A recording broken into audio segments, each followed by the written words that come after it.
Zigzag way. They will even jump and kick. When they kick, they release a metatarsal gland. Metatarsal glands will hang in the air attached to some of the trees and grass. The area will be covered with impala smell. By then, they are gone. They have left the area. And the metatarsal glands is released from the black patch at the bottom of their rear leg. If you can look at the bottom of their rear leg, there's some black patches there. So when they kick, the metatarsal glands is released. Interesting. Those are the impala.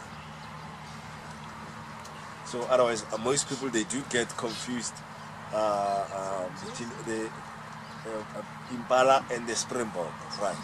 Springbok are a little bit more smaller in size, both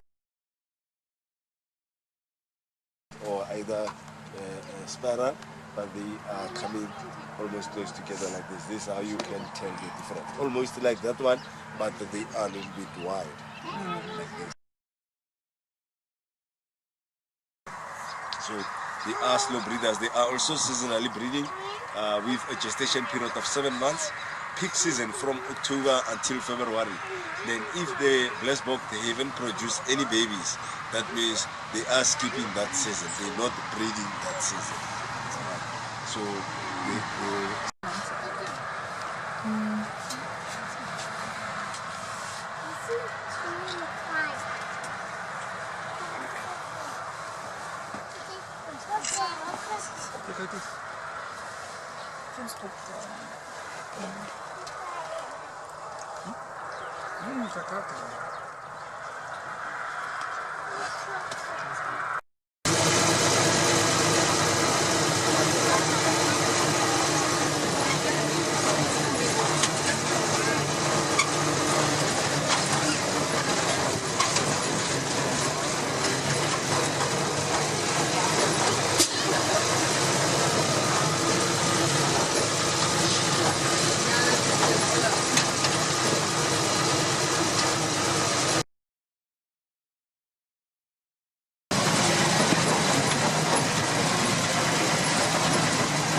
Ano style mo?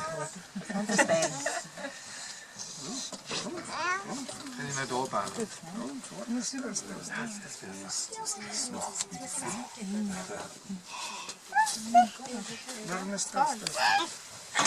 Right. Wow.